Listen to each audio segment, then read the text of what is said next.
Morning. It's the top of the morning. Listen, I hope everybody is getting ready to get up, get out, and make some things happen this morning. Listen, we've got to talk about USC, Washington, Oregon, and UCLA's transition to the Big Ten. Listen, I don't think it's going to be as everybody is suggesting it's going to be. I'm going to tell you why I think that.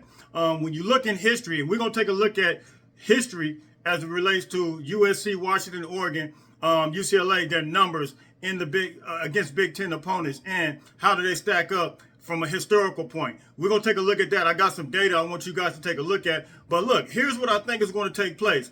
And I want you guys real quick to think about this. I'm on my way to my church service. I just want to drop this on you before I get out of here. But look, from a historical standpoint, do you guys remember when Chip Kelly came into the Pac-12, when he came from New Hampshire, how dynamic he was, how his offense, his spread offenses were, how his air raid system was. Even when Lincoln Riley, when he got to Oklahoma, you see how offenses begin to change even with that. The Big 12 was more of a, well, really when Mike Leach introduced it, and then Lincoln Riley took it and ran with it. But when you look at the spread offense, the air raid offense, and how those guys introduced it to those different conferences, the Big 12 and the Pac-12, I think it's going to pick up where it left off. And then you see what Chip Kelly has done with UCLA, how he was able to have big ground and pound. We see what he did against LSU the year before, how he was able to get physical and run the ball as well as do air raid type offense with Dorian Thompson-Robinson. I think what USC is going to do as well, what they're doing with Caleb Williams and what they're doing right now, Lincoln Riley is doing with USC. I think all that's going to translate well. And here's what I think is going to happen. I think, this is my opinion. You guys can hit me in the comments. You guys tell me what you think. And then we're going to look at this data.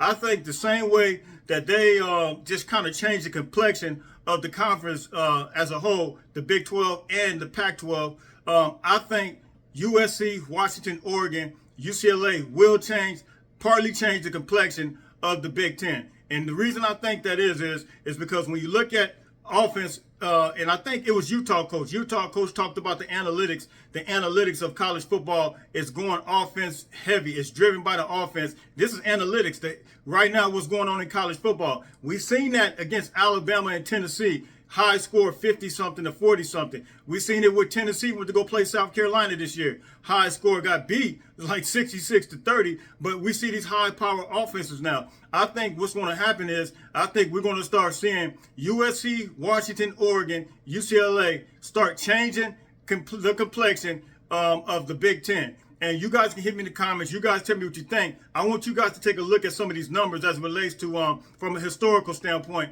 how does USC, UCLA, Washington. All right, so first and foremost, I want us to take a look at USC's record versus the Big Ten. And we'll see it here.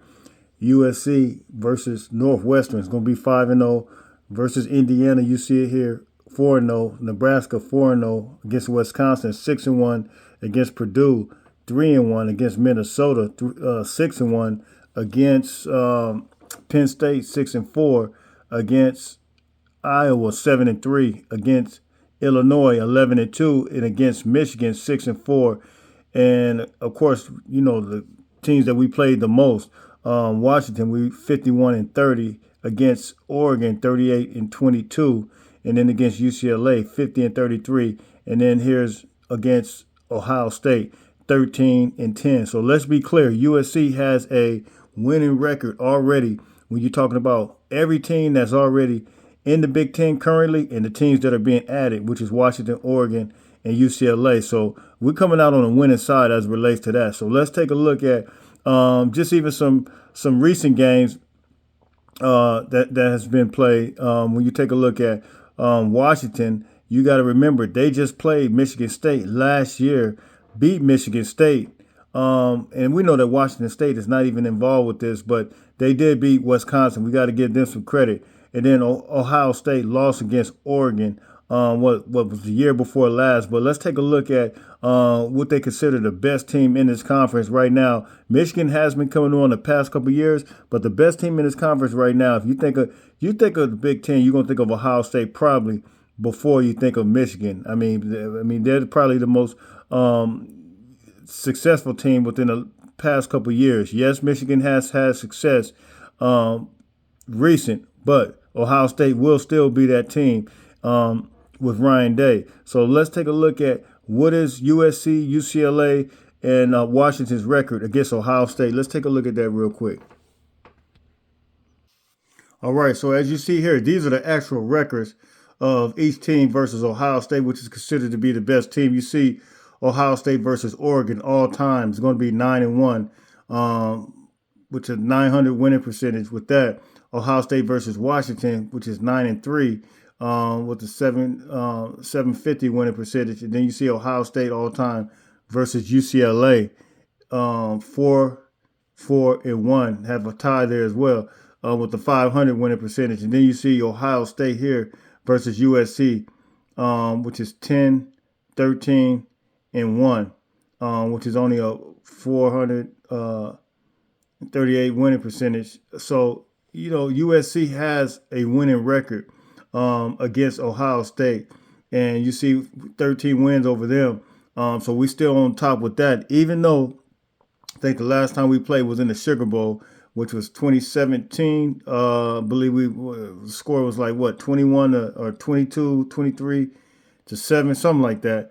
But USC, I mean, they're still, after all these years, still able to be on top in every area versus the Big Ten, and really versus their best team in the Big Ten. Let's take a look at something else as well. When you talk about historical standpoint, history.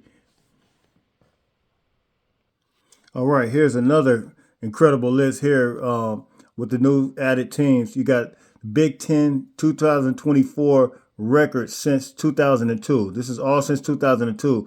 I just want you guys to see where USC stands. Even though they had a few seasons that were losing seasons, they're still up in the mix with everything. And you see here, Ohio State is going to lead out with 233, 39, and 39. USC since 2002, their record 197-7. Wisconsin here 194-79. Oregon 191-75. Michigan is going to be 176-87. Penn State 176-88. Iowa is going to be 167-86. Michigan State 158-105. Nebraska 148-116. Minnesota 139-122. And so you're going to see these are going to be kind of like the middle of the pack teams, all these right here together. And you see Nebraska 148-116. I went through Minnesota, UCLA 138-123. Washington is going to be 133-125. Nebraska, Northwestern 132-128. And Maryland 123-132. Purdue 115-142. Rutgers 110-135. And then you're going to have Indiana 92-158. And then Illinois is going to be 86-161.